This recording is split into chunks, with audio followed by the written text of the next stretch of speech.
What's up, y'all? It's Drewski, and I've teamed up with Mountain Dew to produce a hilarious new basketball podcast called The Dew Zone with Drewski. Learn the backstories of your favorite ballers and celebrities like Jamal Murray. Did you have like a favorite team? Was it the Raptors at the time or no? Was the Raptors even started around that time? Come on, bro. I ain't that old, fam. You talking like I'm 50. Taylor Rooks, Asia Wilson, and many more. You won't want to miss this. Listen to The Dew Zone with Drewski on Apple Podcasts, Spotify, and wherever you listen to podcasts.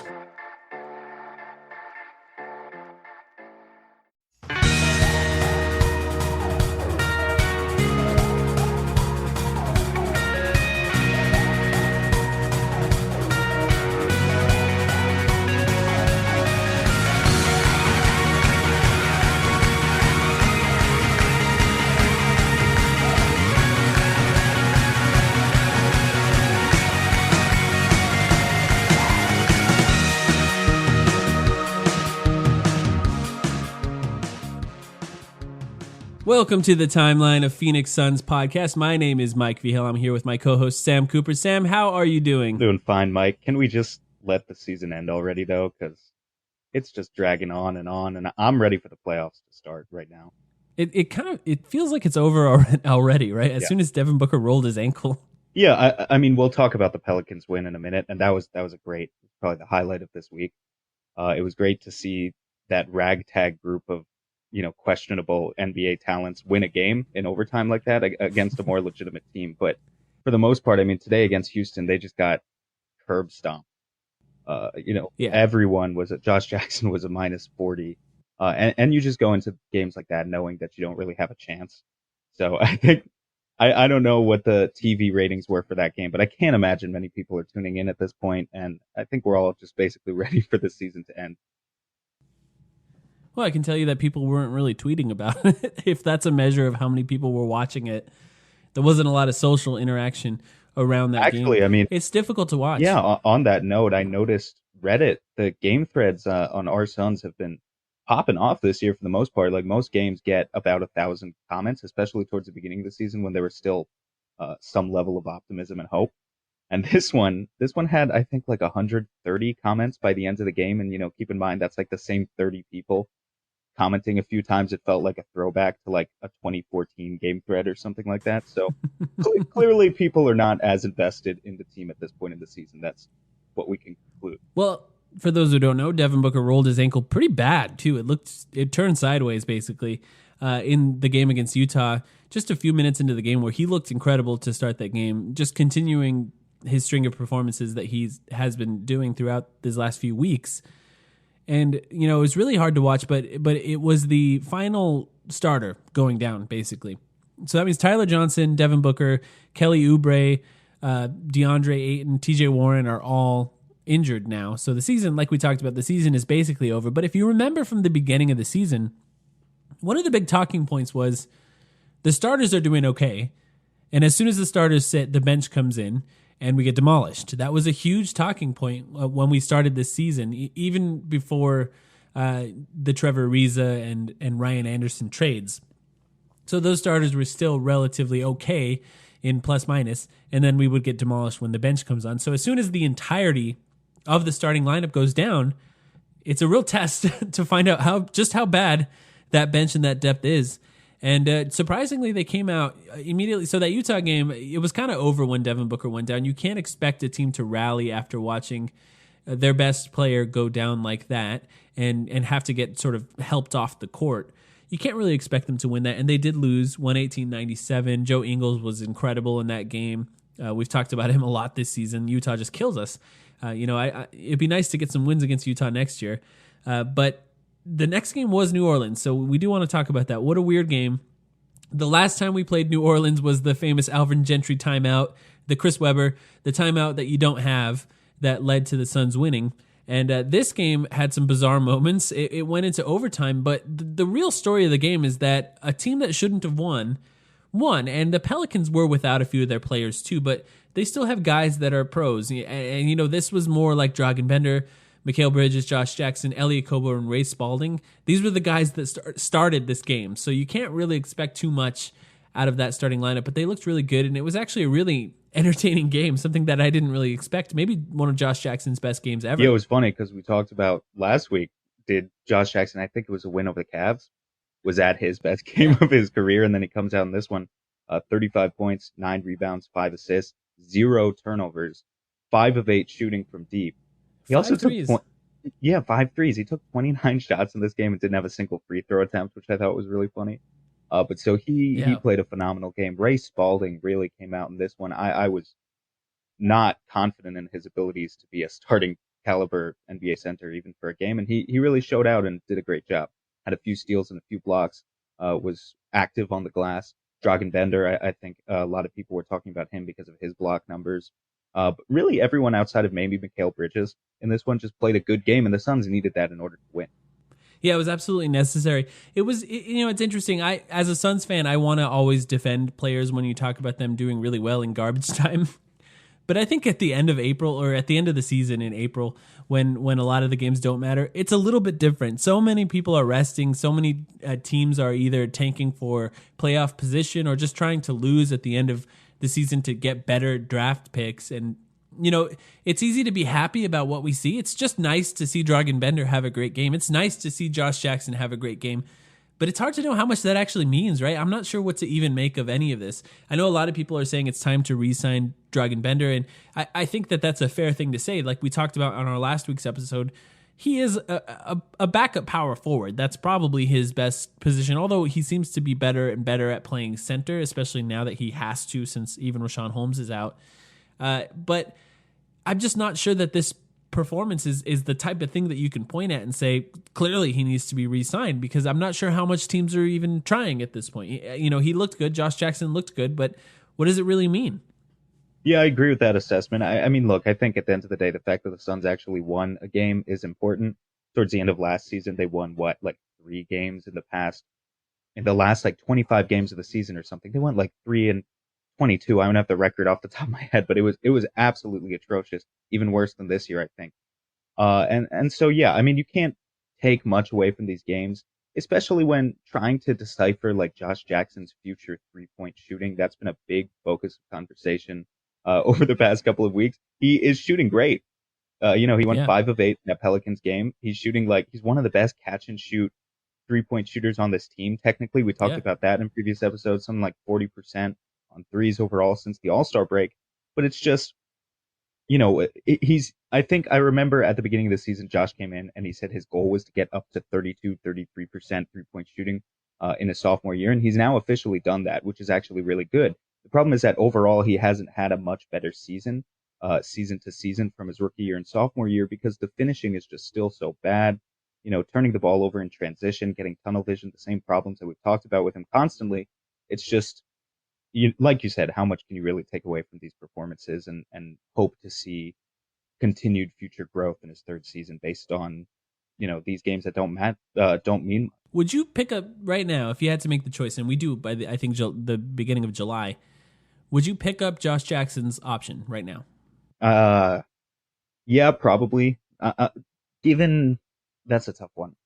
Given how well he's playing right now, I think you probably have to do it. The Suns have to make a lot of tough decisions here this summer. I guess it depends on who's in charge in the front office and what the strategy is to go out and acquire new talent, because there are ways. You might have to remind me. I don't know if you have it in front of you. Is that option $8 or $9 million, something like that? I don't have it in front. I think it's a little over $8 million, if I'm not mistaken. A lot. Yes, that's a lot.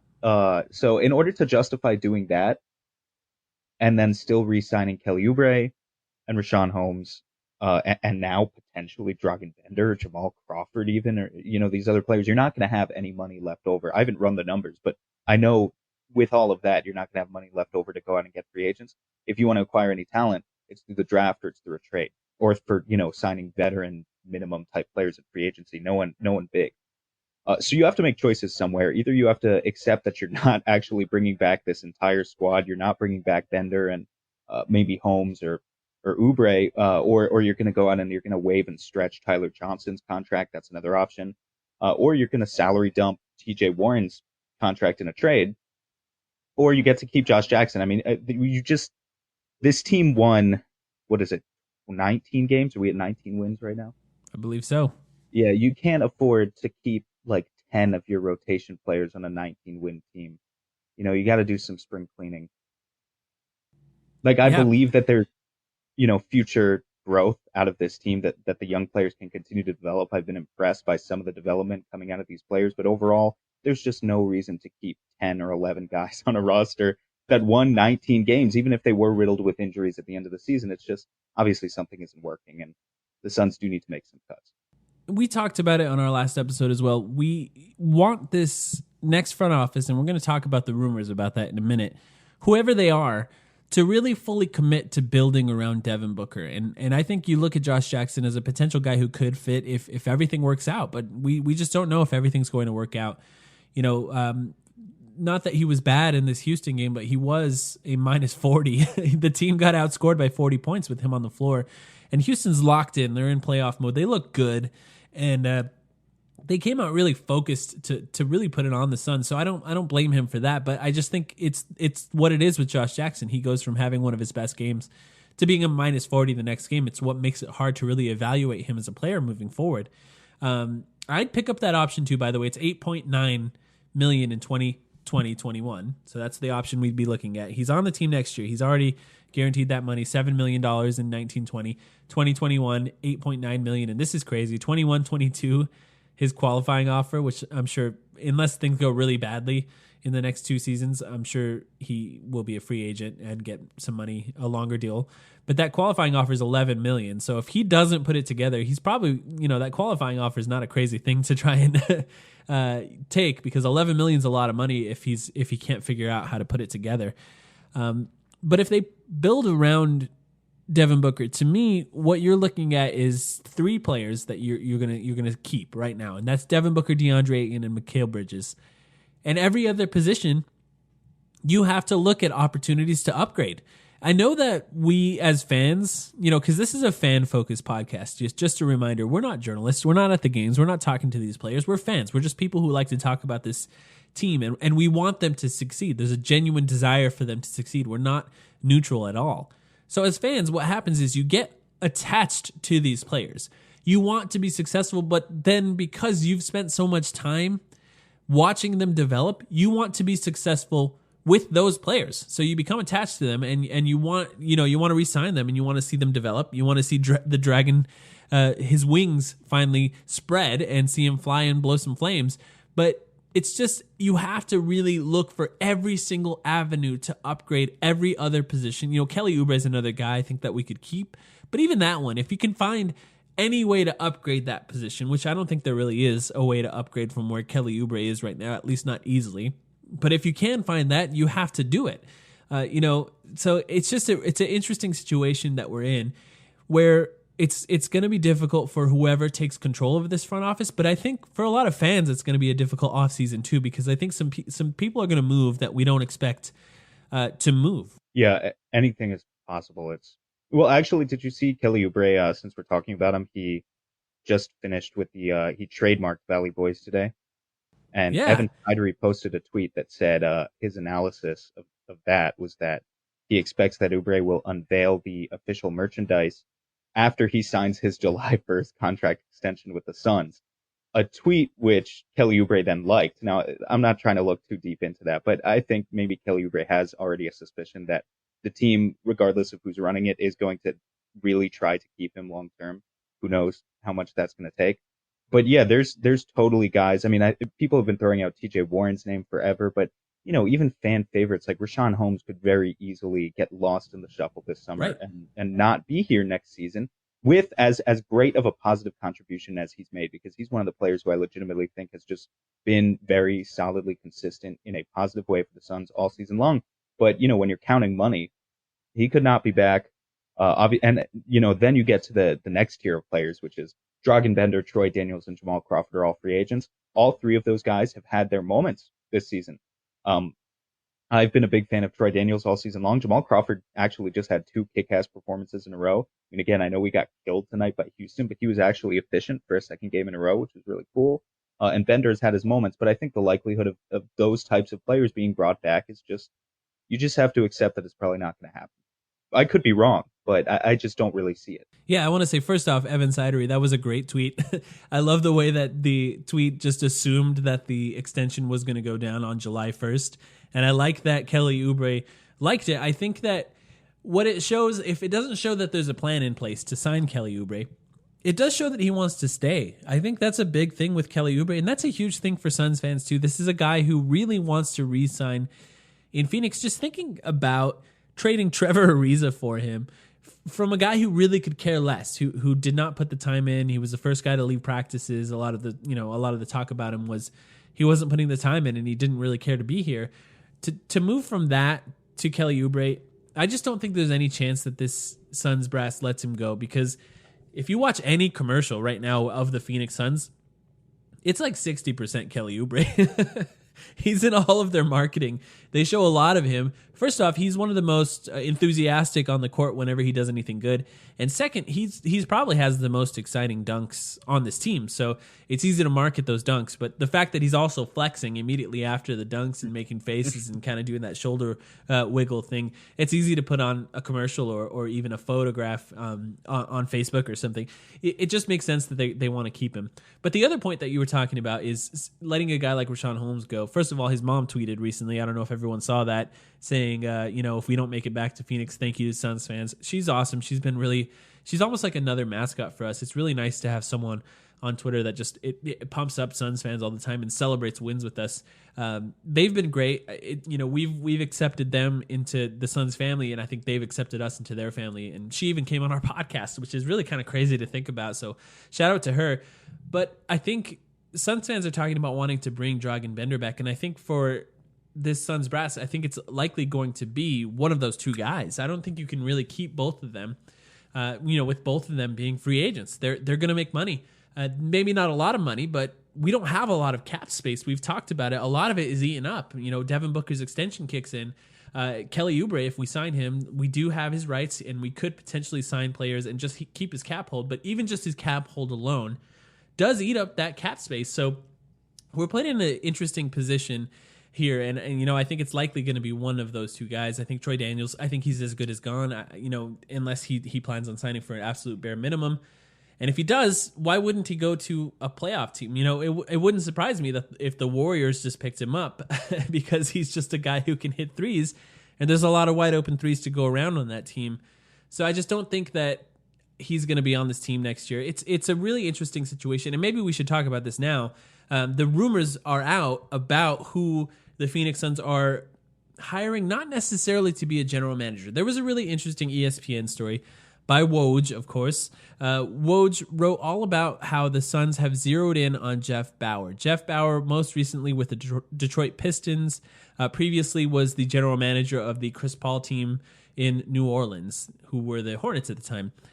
So a guy that's been around the NBA for a long time, lots of experience. But the article was interesting for many reasons. First off, Larry Fitzgerald was in the interview. Yeah, that's the funniest. Actually, Sam, yeah, it's the funniest part. Sam, I do want to ask you, you're not from Arizona. You've never lived in Arizona. Absolutely, yeah. What's your perception of just Larry Fitzgerald as a person, as a football player, just in general? Yeah, I mean, I'm not nearly as big of a football guy as I am a basketball guy, but I know Larry Fitzgerald is a legendary player who's revered across the state of Arizona. I'm trying to think because I'm from New York, I'm trying to think if there's a New York comparison. I can't think of one off the top of my head. New York fans tend to be pretty disloyal to players when they leave. But and that's the thing about Larry. The way I saw it described is Larry Fitzgerald's probably one of the guys who could run for some sort of public office in the state of Arizona, and he would have to win, right? I'd vote for him. Yeah. See, that's yeah. I'm trying to think. Is there like a definitely not in basketball because the Knicks have sucked. Patrick Ewing. Patrick Ewing is but Patrick Ewing has he's gone on and he's done other things outside of the Knicks. I'm thinking about maybe a Derek Jeter. If you want to make a baseball comparison, is like the best New York comparison. But yeah, New York fans are really pretty awful with the way they treat players like Carmelo Anthony after they pack up and leave town. Now, granted, Carmelo Anthony in New York not nearly as successful as Larry Fitzgerald in Arizona, wasn't as good of a player. But anyway, yeah. So I mean, that's basically my perception of Fitz is just that everyone loves him. Still a little bit weird for him to be part of those that interview process, but who knows? Maybe he might be a better decision maker than Sarver, quite honestly. So. right? That was the first thing I tweeted, partially as a joke, but partially serious, but just because I don't trust Sarver to make any decision. I saw somebody on Reddit say that maybe he was there to see how that person they were interviewing would respond just to star athletes in general, which I think is giving Robert Sarver way too much credit. I think that it's more like he wanted someone whose opinion he trusts. And you know, Larry Fitzgerald, he's not just an excellent football player. He is a guy who's made a lot of smart decisions in his life. He is a business owner. He's smart. He's got lots of endorsements. He's a well-liked person, really popular in Arizona. Also, apparently, one of our lead scouts. We, you know, after after the scouting report by Woj, the same guy, about how the Suns didn't have any scouts, everyone and their mom were there to watch Ja Morant's next game, including Larry Fitzgerald, who was sitting with Robert Sarver. So, you know, Robert Sarver and Larry Fitzgerald commonly will sit together at games. Throughout the Steve Nash years, Larry Fitzgerald would sit courtside with his son. He's a huge Suns fan, and he's someone that's been there throughout the process. And I think, to Robert Sarver's credit, which I don't say often, but to Robert Sarver's credit, I think he's just trying to bring a guy in who understands good culture, who understands athletes, and could potentially have some insight. Just because he's there does not necessarily mean he's part of this decision-making process, but to have any insight that could help him understand if this would be a person that could work well with athletes, I think would help Robert Sarver, because Robert Sarver is someone who has not worked well with athletes in the past. So that part is insane regardless. It's just bizarre that you would bring an NFL player to a general manager meeting with the Phoenix Suns. But the other part is the rumors are not that he will be a general manager. This is a man who was in charge other than when Van Gundy was brought into the Pistons, because he was the president of basketball operations, which is a position above the general manager. So he did not have final decision-making power there in Detroit. But he was someone that was in charge previously in New Orleans. So if he were to come to Phoenix, the way that article was written, first of all, was very carefully written.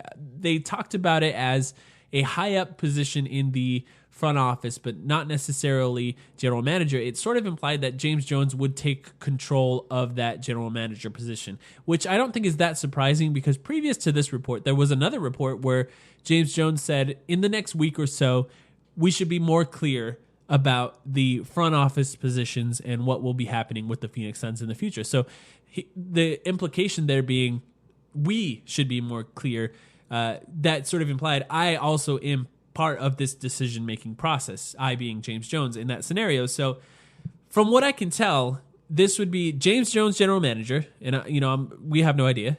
And then hopefully Trevor Buckstein. It seems like he's very well liked. And as an advisory role, I guess, I'm not exactly sure what to call it, Jeff Bauer underneath him, helping them understand the ropes and understand how a front office really should be managed.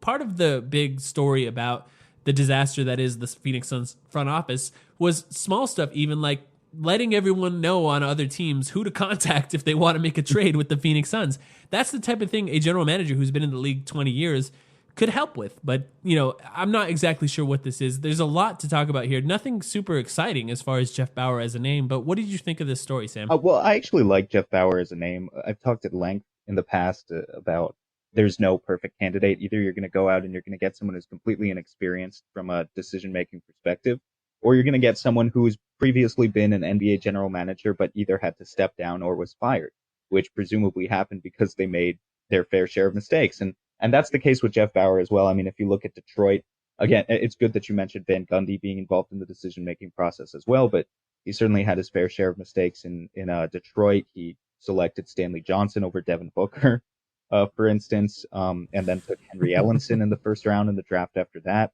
In New Orleans, I believe the reason he stepped down was because he was, first of all, he actually took over as the coach from an interim perspective for them for one season and had some disagreements with Chris Paul. And Chris Paul was getting frustrated sort of, but this was about 2010, about the Hornets missing the playoffs that season after they had previously been a playoff team the last couple of years, having an aging core and not feeling as though Bauer was really putting his best foot forward to build a championship contender around Chris Paul, who at that point was, one of the best players in the NBA and sort of an MVP runner-up even in some of his best seasons.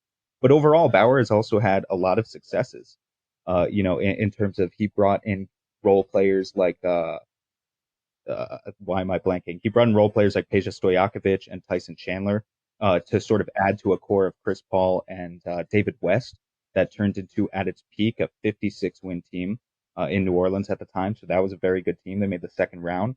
And that's the sort of decision making that you like seeing in terms of trying to take the Suns and turn them around from a lottery team into an actual contender. Now that you know you have this talent to build around in Devin Booker and DeAndre Ayton.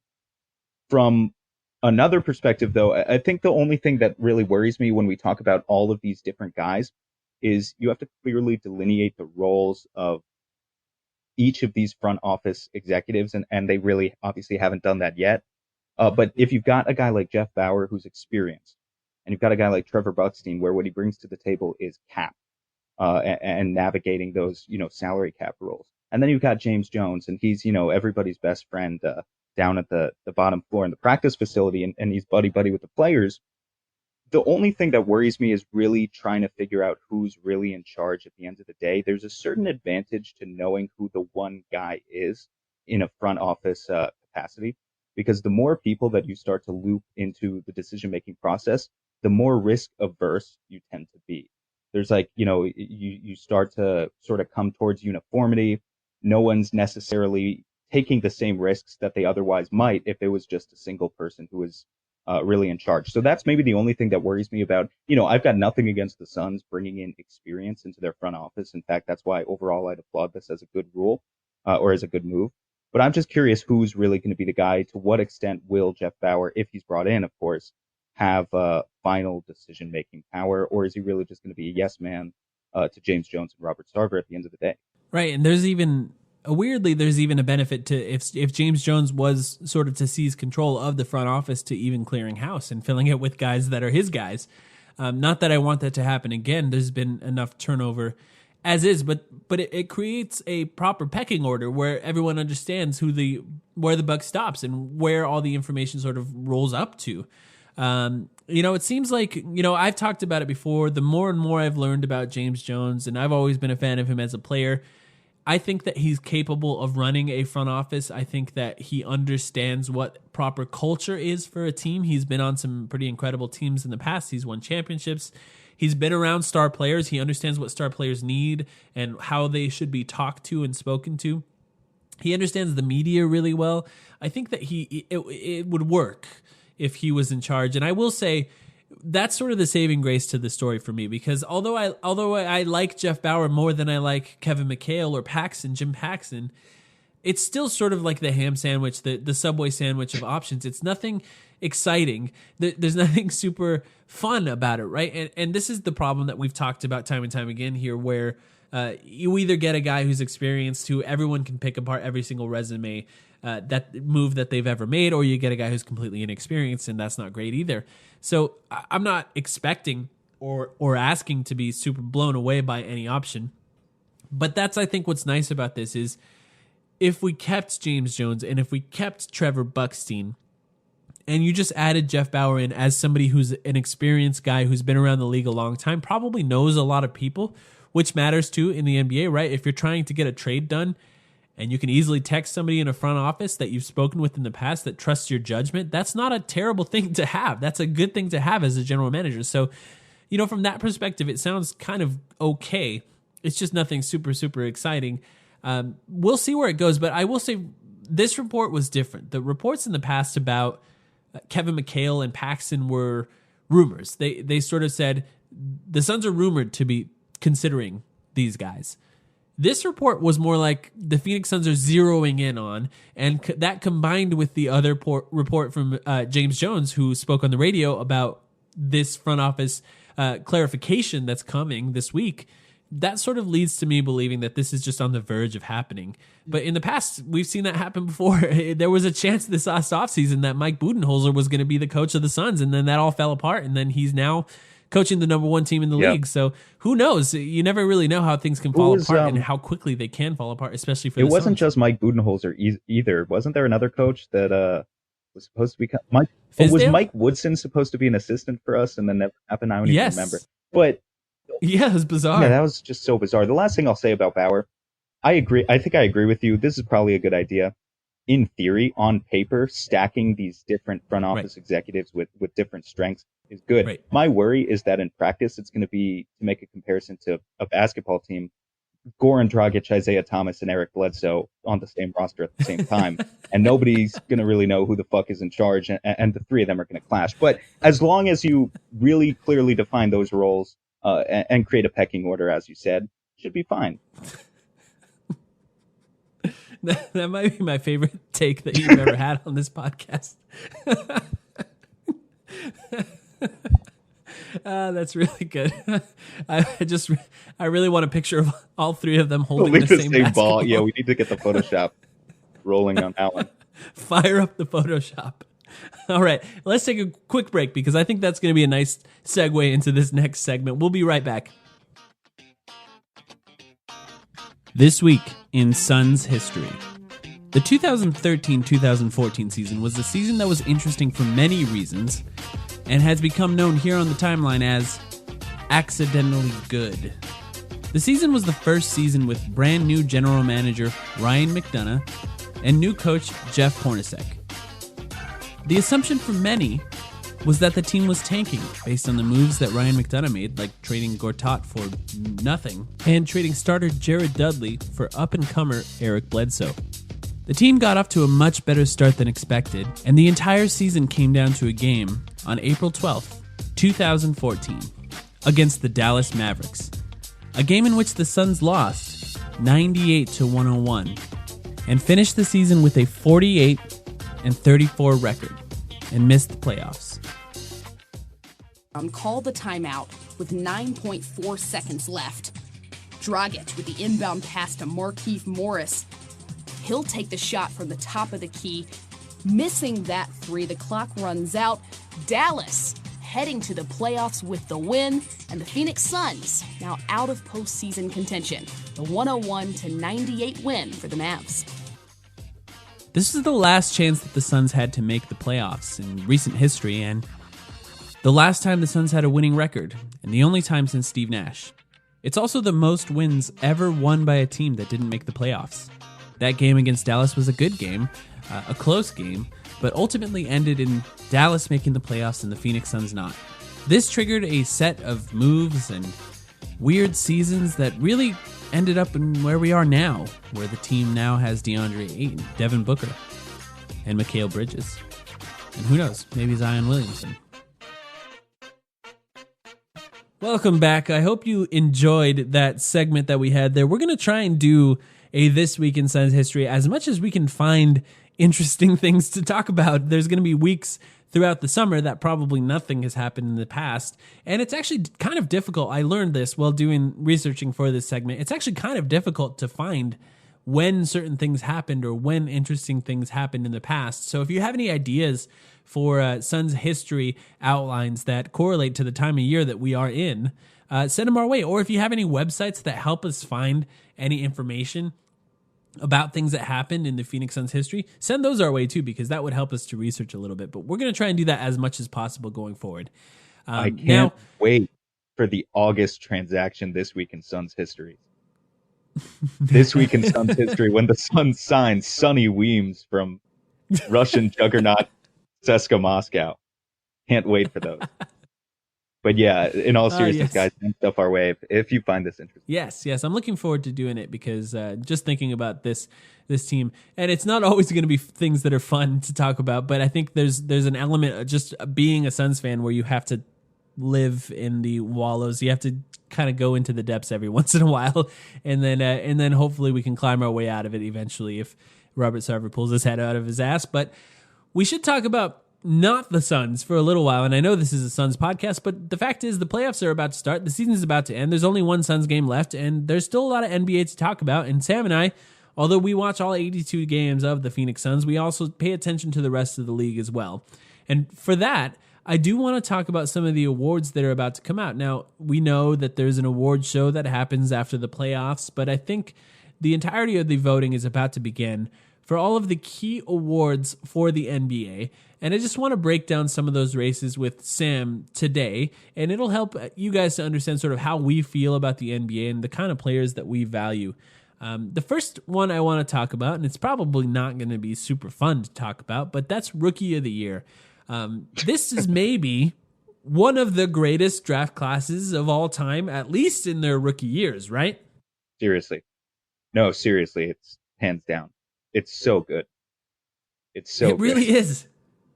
It really is. I mean, even if you don't think about it's just nuts. First of all, DeAndre Ayton, the number one pick, has one of the most efficient years of all time from a rookie player, especially averaging over 15 points a game. He is the most efficient player, averaging over 15 points a game. Of course, you can filter by less points than that and find guys that shot two or three times a game and are more efficient, but that's not the same.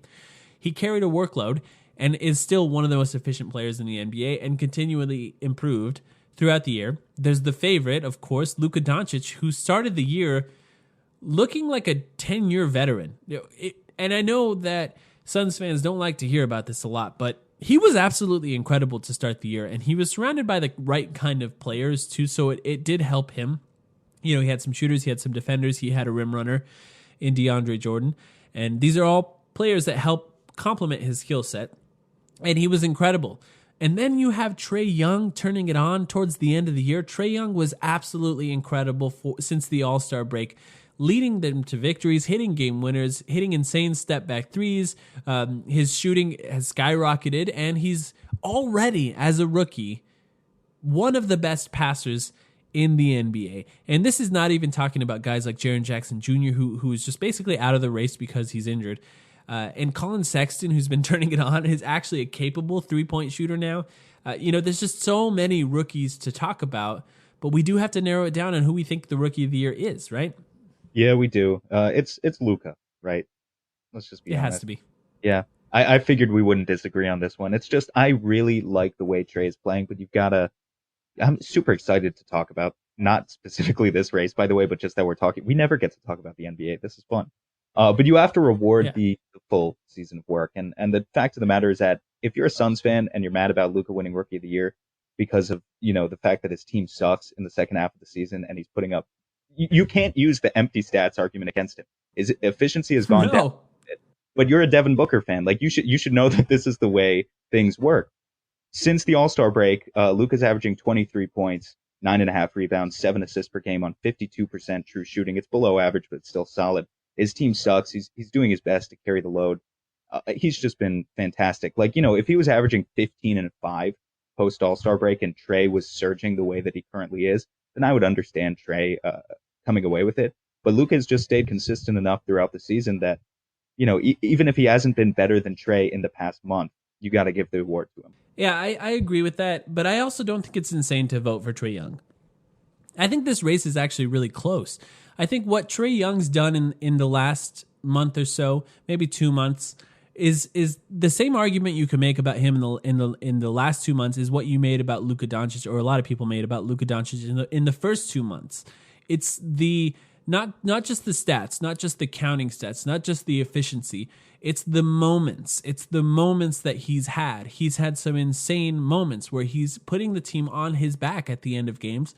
He had a game-winning tip-in of all the things. He's one of the smallest guys in the NBA. He had a game-winning tip-in. He finds ways when the game is close to pull wins out of his ass. And for a guy like that to do that at his size and at the level that he's been doing it, because a lot of people just didn't believe it was possible. We were always fans of Trae Young on this podcast. We talked about him as the third best player in the draft when we did our draft episode. It feels like a million years ago, but one of our first episodes we ever did on this podcast was talking about how good Trae Young is and how both of us were believers. I always believed in Luka Doncic more than him, so to be honest, the fact that it's so close towards the end of this year, it's a surprise for me. But I don't think anybody is completely unjustified if they were to actually vote for him as the Rookie of the Year at this point. I know that a lot of people would consider that blasphemous, but the fact is, a lot of the arguments people were making about Luka Doncic at the beginning of the year are gone now. They said he was a winner. They said he was efficient. Well, he's not winning anymore, and he's not very efficient. So the fact that that's gone down matters, I think, for this race. It's just how good he was before that is almost enough. And, It's unfortunate, fatigue. We made the joke about him being fat, and you can't spell fatigue without fat with Richard. And that's part of the problem with Luka Doncic. I swear to God, if he comes to the NBA with a six-pack next year, we're in trouble. Yeah, definitely. I mean, but yeah, it's got to be Luka. it's got to be Luka. Do you think this, when you say it's going to be close, I don't know, I think we're fabricating it a little bit. Is this going to be closer than last year's race? Probably not. No, I don't. I actually don't think it will be close. I should say, I think that the voters will all vote for Luka Doncic when it's all said and done. But I think there's going to be a lot of hemming and hawing before they do it. Actually, I just went back and looked at last year's race, and I realized, there are probably a lot of parallels. Ben Simmons got 90 first place votes. Donovan Mitchell got 11. And it felt like Yeah, I think it'll be like there were that. months of media hype, about hitting the two sides against each other. And then when the cards actually fell, it was 90-11. I think that's what we're going to see this year. Yeah, I think that's exactly how I think it will shake out. I don't think it's going to be. I think the media loves Luka Doncic, and I think they should. But I think a lot of the Luka Doncic love is, see, I told you so. It's that it comes from that perspective where there was so many people before the draft talking about how good Luka Doncic is, and because so many fans were so uneducated about EuroLeague and just did not see how good he is, or could not even envision a world where he would be this good. I think there's a little bit of that built into how a lot of media members who will be voting for this feel about him. And I don't think that matters. I think he deserves to win. So that's just kind of what it is. Let's talk about the most improved player. There's really, I guess there's a few guys that you could talk about for this award, but the name for me that immediately comes to mind is Pascal Siakam, because just how unlikely it is for him to be playing as good as he is. The Raptors are actually my favorite Eastern Conference team. A long time ago on this podcast, I talked about them as the most likely team to make it to the Eastern Conference, to the finals, I should say, to make it out of the Eastern Conference. I know that's a little blasphemous because of how good the Bucks are. I just think at his very, very peak, Kawhi Leonard is just better than Giannis, and maybe I'll be wrong about that, but I just want to see it in the playoffs before I make up my mind about that. And I've seen Kawhi Leonard shut down LeBron James in the finals, so I have a lot of faith in him, and I think people forget about him because he's only played like 55 games this year. But the second best player on that team this year has been Pascal Siakam, one of the best defenders in the league. He has a three-point shot. He's got an insane spin move that he goes to over and over and over again. And his stats have just gone up an insane amount. And I talked about him on Twitter today. He's going to be a max player. He had one of the biggest shots in a game today in overtime. So I think that's the main player for me. I guess you could point out a few other players, but what do you think, Sam? I'm usually against the concept of giving most improved player to young players, guys in, say, their second or third, even fourth seasons, because I think, for the most part, development is expected. I'm going to make, like, for instance, De'Aaron Fox is probably the guy I'm going to single out there. De'Aaron Fox was a top 10 pick. He's had a great season. I don't think anyone saw this leap coming. But on the other hand, he's kind of now just playing like he was expected to in the first place. You were a top pick. You're expected to be a contributor to a decent basketball team.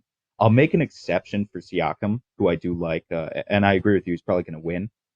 Because he was just a late first round pick who's, now in his third season. No one really saw this coming. No one saw him, more than doubling his scoring average, increasing his playmaking without turning the ball over, being a fantastic defender.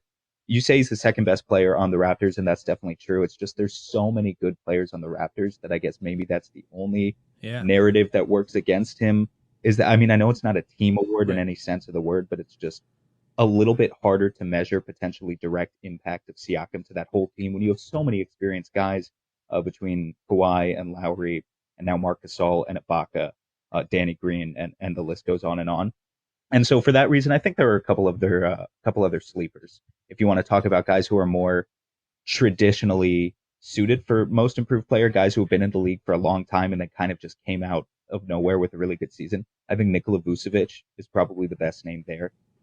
Especially now that Orlando has just clinched a playoff spot, which I'm really happy that they have, because it felt like for years and years, Vucevic was one of the main anchors on a team that was just like, he is the empty calorie starting center in the NBA that struggles to is too flat-footed, can't protect the rim, isn't efficient enough offensively. He didn't have the three-point shot until a couple of years ago.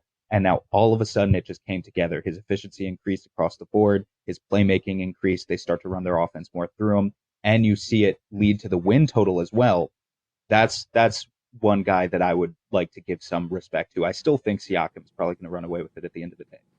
Yeah, to me, Kawhi Leonard was out for so many games this year. They were very careful with him, and I think they want so desperately to keep him that they just basically said, anytime you want time off, you can get it.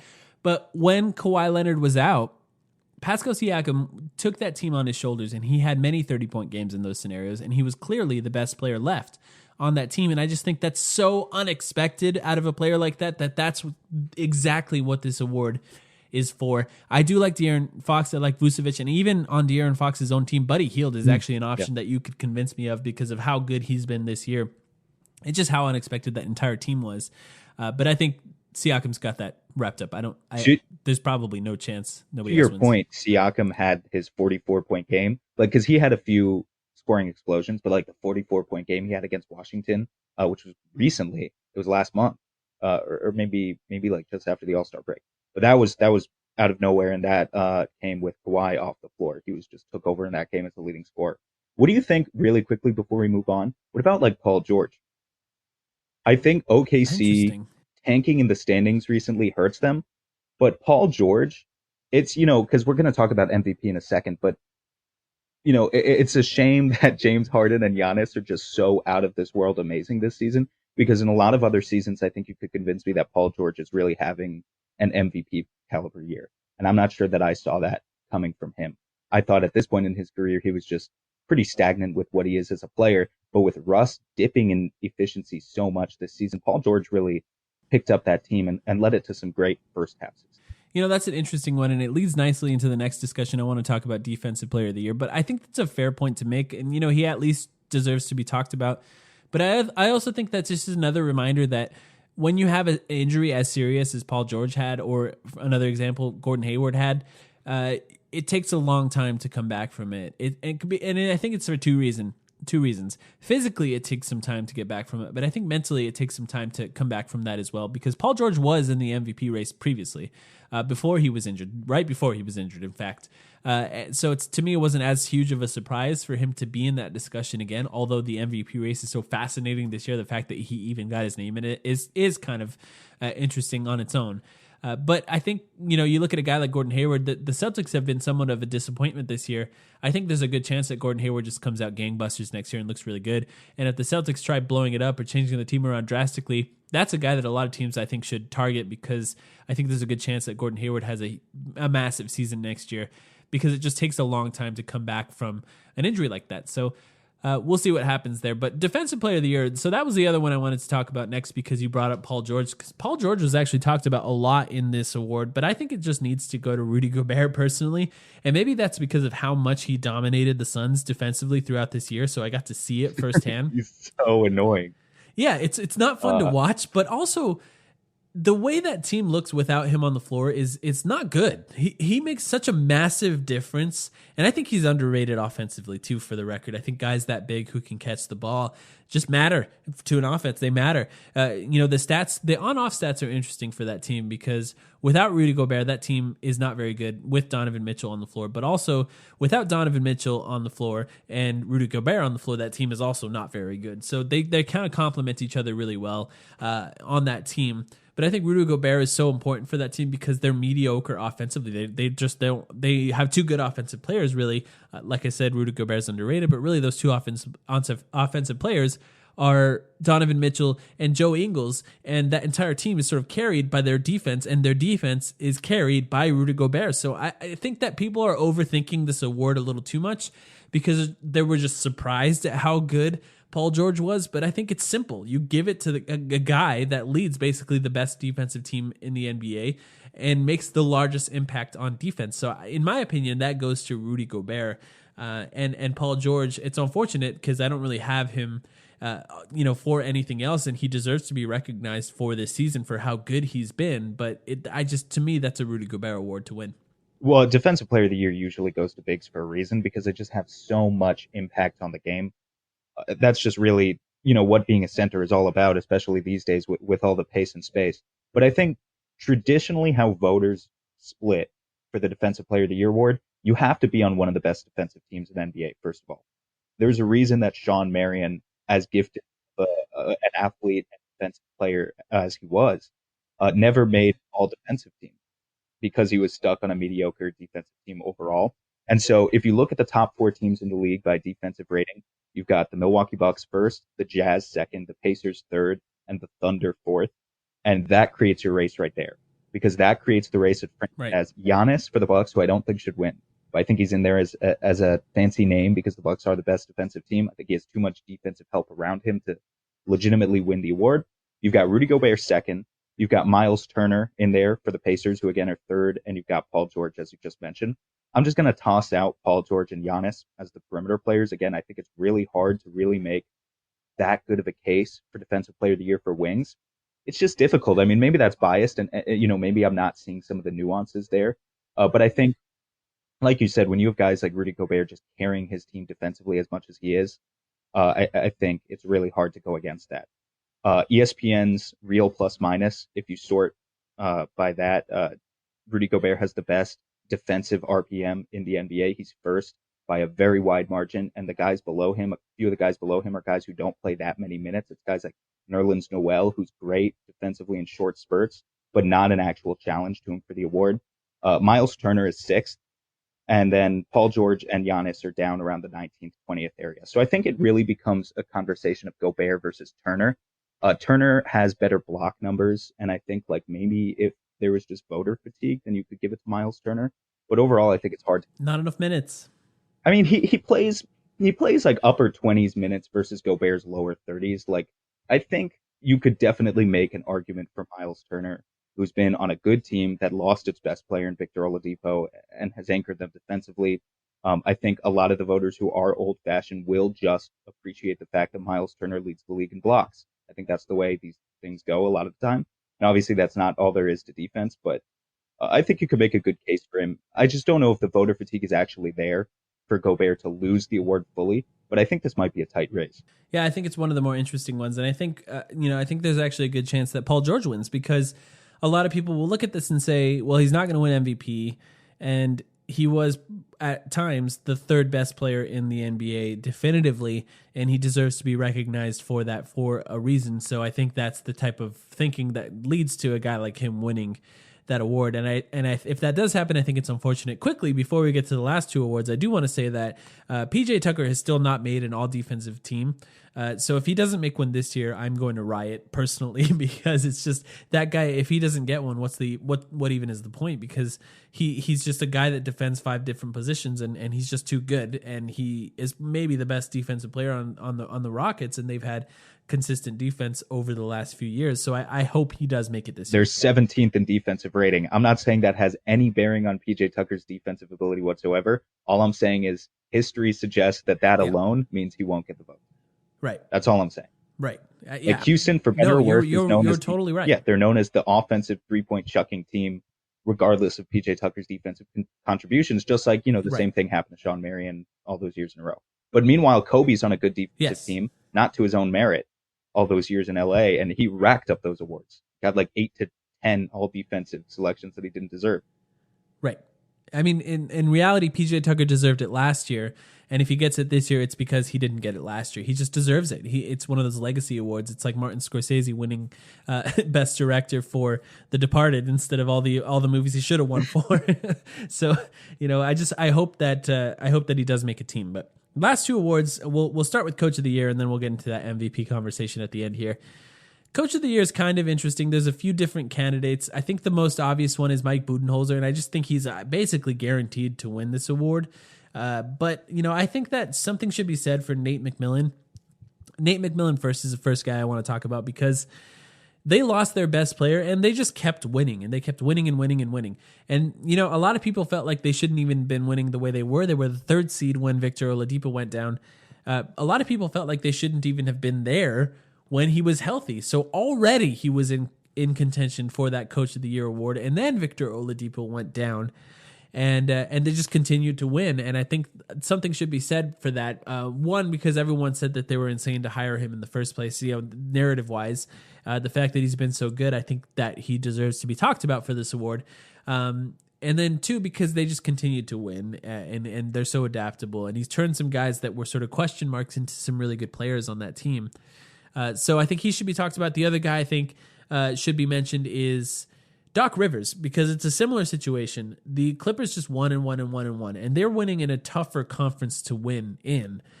And then their team got shook up halfway through the year again, and they lost maybe their best offensive player, well, one of their best offensive players, in Tobias Harris.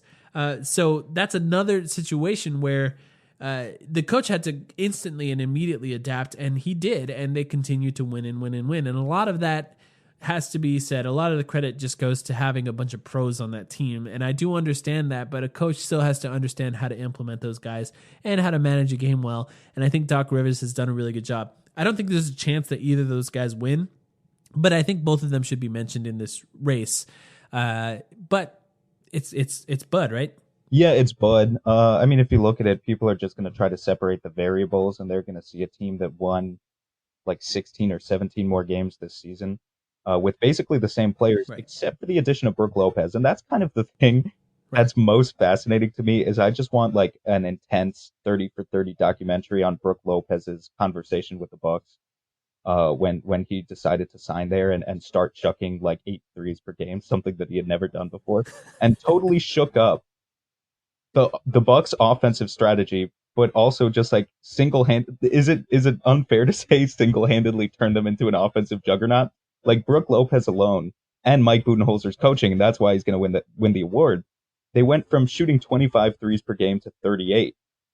You know, they became like a close to top 5 team in assists, despite having no special playmakers. Certainly not in Eric Bledsoe, who we know that firsthand from his time with Phoenix, and not Malcolm Brogdon either.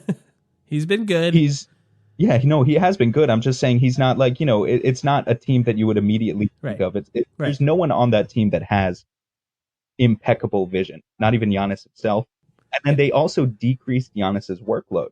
Like Giannis under Jason Kidd was a guy who went out. Right. He played 37, 38 minutes per game. This year he doesn't have to. And it's not even because they have an amazing bench, but they're just blowing out teams early enough that I think last time I checked, he was around like 32, 33 minutes per game. So, that just being able to win all those games with basically the same team, it's going to go to Bud. Yeah, and I think I do think he deserves it. I just wanted to make a point that those other guys have been good this year. And actually, before we get into the MVP conversation, we should quickly talk about Sixth Man of the Year as well. I think that it's obvious it goes to Lou Williams personally, but do you have some thoughts on that? Yeah, I mean, does it have to go to a guard every year? Like that's my gripe with this award. I'm glad you brought this up. We almost forgot to talk about this. Lamar Odom was the last big to win this stupid fucking award. Wow. like 15 years ago, 10 years ago, maybe in the past couple decades. But like there are other archetypes for players that contribute off the bench than guys who come in. I'm not saying Lou Williams has been bad. He's putting up like career high numbers. For him to come in and shoot efficiently and score 20 points per game and dish out like 5 assists in less than 30 minutes, that's so impressive. On the other hand, I just, there's something about the mold of the J.R. Smiths and the Jamal Crawfords and the Lou Williams and even Leandro Barbosas and all these guys who have won the award. It doesn't have to be this way. Montrezl Harrell has had a very, very good season. He's averaging close to 17-7 and 1.5 blocks per game. He obviously has an amazing true shooting percentage because all he does is dunk. But value over replacement player, Montrezl Harrell has a VORP of 3.2. which is 27th in the NBA. And that's a stat that depends on how many minutes you play. Like it's a BPM multiplier. So the more minutes you play, the easier it is if you're having a good season to have a higher VORP.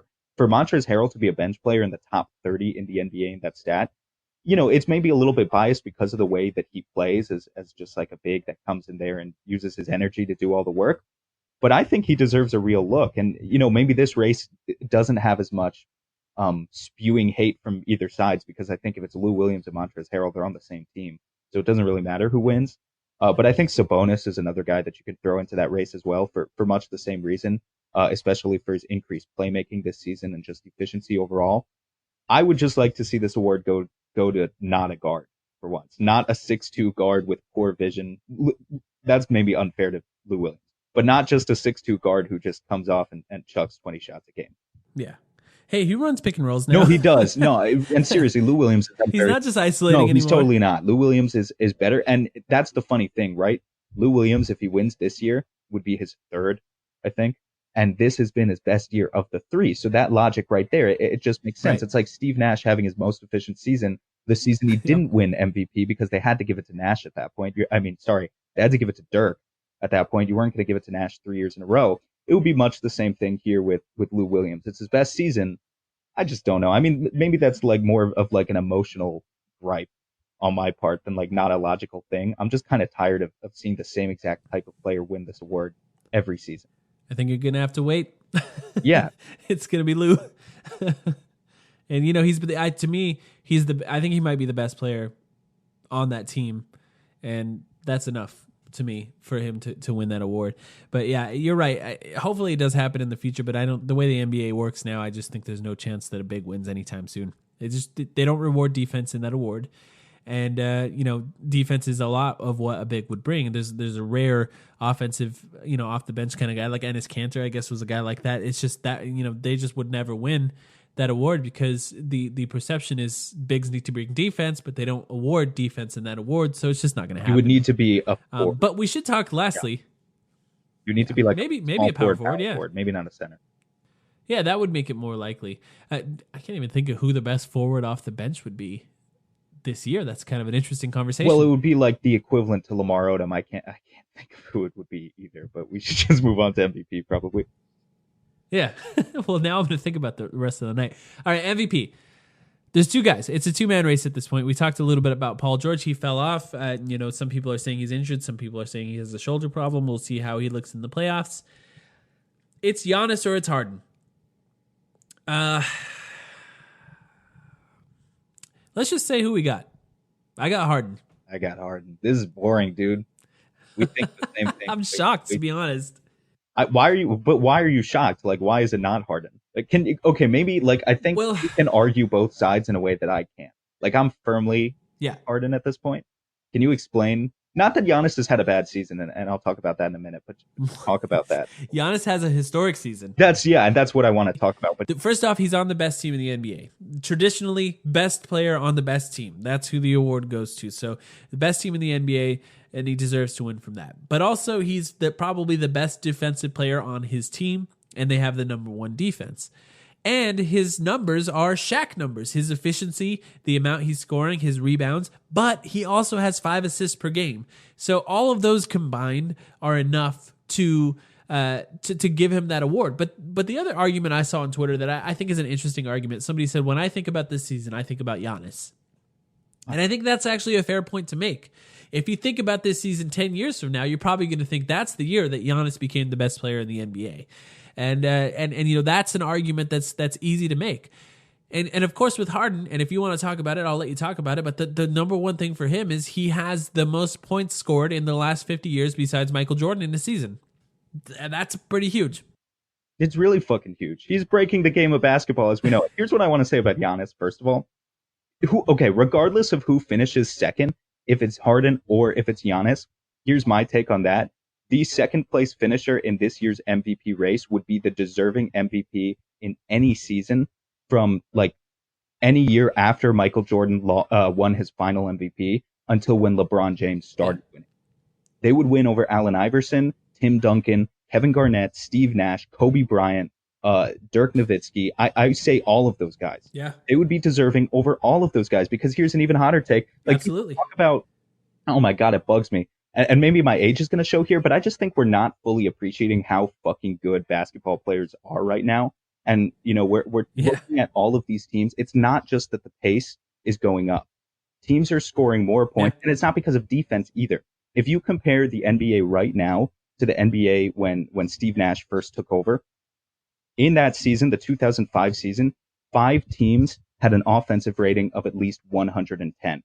This season, 16 teams have an offensive rating of at least 110. And that's not because of changes in defensive rules. Teams were hand checking then, teams couldn't hand check back then, and they still can't hand check now. And that's also independent of pace because offensive rating is independent of pace. Teams just have shooters Like everyone can shoot now, and the players are just so phenomenally good. So that's my overall point, is that whoever finishes second is still probably better right now in their peak than an entire generation of NBA legends that we revere, including greats like Steve Nash. That Right. being said, James Harden is breaking the game of basketball with the way that he's dominating in isolation, regardless of how you feel about that double step back travel, bullshit, regardless of how you feel about, the way that he draws contact and gets to the free throw line. We just haven't seen this before. The way that he scores in isolation, for a player to have this volume of isolation plays as well as 3-point attempts and keep up the efficiency on par with what he's done the rest of his career. The way that he creates all of his points pretty much unassisted, it hasn't been done before, not like this. And I think you just have to reward it when you couple that with the fact that he is a worse team than he did last year. And they're 2 games back from being the first seed in the Western Conference, a conference that features a team of 5 All-Stars. It's just everything is colliding to say that James Harden, it has to be the MVP again. But that's just my take. I wouldn't be mad if Giannis won, because he's had a deserving season in many senses as well. It just has to be Harden in my opinion. I'm going to be mad if he wins. You're going to be mad? Yes. It's just, for one, okay, I know Eastern Conference fans hate when people say this, but it just matters more to win in the Western Conference. It just does. I don't really care if it pisses people off, and we're lucky to have people who are listening to this podcast are just fans of Western Conference teams, so they just get it. They just understand that it's just completely different to play in the West, and so it matters more. I know that they have a better record, the Bucks do, and I know that they kill everyone. They kill Western Conference teams too, but that just matters. But I think the main thing to me is, if we're talking about most valuable player, and we're just talking about that, most valuable player, James Harden is an offense unto himself. He just is. Giannis has been incredible this season, but he's been incredible because they finally built the right team around him. The real truth of it is, you just add James Harden to the Suns right now, you take Devin Booker off and put him in his place, the Suns now have one of the top offenses in the league, and just that alone would do it, because that's how good he's been on his own, and that's without his passing. That's just on his ability to create shots on his own and be efficient in a way that, like you said, we have never seen before. That is not a joke. And people will say, oh, well, if Steph Curry was allowed to do it, maybe he could do it. Yeah, well, he hasn't. He just hasn't. Maybe someday we'll get to see that, and maybe it's possible for him to do it. But I think part of what makes James Harden good is his durability, and Steph Curry does not have that. He just doesn't. I think to me, here's what I think. I think James Harden is not going to win this award, and I'm already mad about it. That's the real truth of it, because I think, and I get what you're saying, and I think you're right. Giannis deserves it too, and it's not like this big travesty. It's not like when Russell Westbrook won over James Harden. You convinced me, dude. Fuck it. Giannis doesn't deserve this award. You just convinced me with that. There may as well have been like battle music playing in the background as a rallying cry for everyone on Team Harden right now. I'm totally convinced. I'm going to be mad if Giannis wins. I just think that Harden is underappreciated because people don't like when they foul him. And I want to word it like that. People don't like when they foul him. He gets fouled. It is not that he is faking it. He flops sometimes, and yes, he complains a lot, but also he gets fouled a lot because he's impossible to guard. That is the real reason he gets fouled a lot. You can blame it on whatever else you want, but the truth of it is, it's the only way to defend him, and it still doesn't work. That's just what it is. And I think the fact that he lost over Russell Westbrook, I'm still mad about it. I'm still mad about it. And I get round numbers are fun. Yeah, it's fun that he averaged over 10 rebounds. Yeah, it's fun that he averaged over 10 assists. But what James Harden did that season was just underappreciated already, and it's gonna happen again. So it's unfortunate, but I'm glad we're on the same page. Although maybe it would have been more fun if we were arguing. But maybe I think that it has to do with us really watching closely to Western Conference teams, and maybe that makes us appreciate James Harden a little bit more. I definitely think that's part of that. It's just hard to respect Eastern. This episode went long. Yeah, it ran long because, we finally talked about the NBA. Like, I was excited to do this because, guys, we haven't talked about the NBA really all season long. So it's fun to just get our takes out there about this other stuff. And, hey, we need content for the next month. when the playoffs start. So you can already bet we're gonna find Suns topics to talk about. Don't worry, guys, if this bored you, but hopefully it didn't. But we'll be talking about playoff matchups as well because, like I said, the NBA is awesome right now. We're in a great era of basketball. Like, I'm very confident in. I can't wait for the playoffs. I can't wait. I think the Warriors are vulnerable. I think that there's a chance they just steamroll the league, but I still think they're more than any other year. Even though they have 5 All-Stars, I think there's a chance that they can get beat. The Kevin Durant free agency looming, that's hurt teams before. It hurt LeBron when his free agency was looming over either Miami or Cleveland. And it hurt OKC when it was looming over OKC. So I think they're vulnerable. And I think there's a lot of interesting matchups besides that. There's not a single team I think that any team is looking forward to playing at this point, except for maybe the Portland Trail Blazers because Nurkic's leg broke in half. But we'll be back. We'll talk more about the playoffs because that's just going to be one of the topics we can talk about. And I think it'll be interesting to talk about it even from a Phoenix Suns perspective as we see what is successful in the playoffs and how to build a team, because the rest of these podcasts are going to be about team building. There's one game left against the Dallas Mavericks that, of course, the Suns will win. But beyond that, we got to talk about putting a brand new team together. We own them. We own the Mavs. No, you're right. It's official. I don't know. Who's dropping 30 in that game? Ray Spalding? No, it's Bender. Come on. Of course it's Bender. I think it's over the last 5 years, the Suns have beat Dallas more than any other team. That's something like that. I'll find it by look next that week. up. That can't be true. That's just... There was a Reddit post that would say who owns each team. Who owns each team? So it went through the last few years. I don't remember the exact length of time. And it detailed who's beat each team the most times. And for Dallas, it was the Suns. That's honestly really impressive. Yeah. All right, stick around, guys. We'll be back talking about more NBA soon, and hopefully, like I said, a win against Dallas. Thanks again for listening. Don't forget to subscribe to our YouTube channel. Follow us on Twitter at The Timeline Pod, and thanks everyone for listening.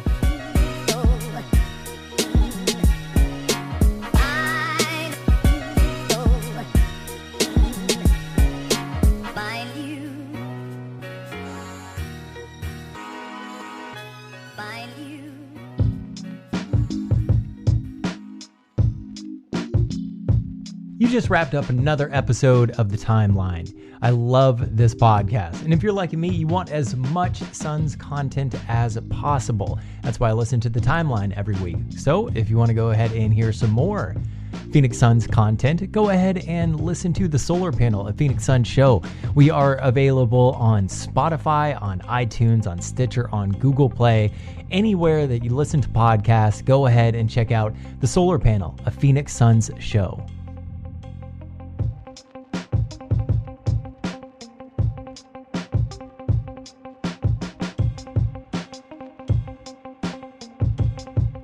Sugar Ray Leonard, Roberto Duran, Marvelous Marvin Hagler, and Thomas Hearns.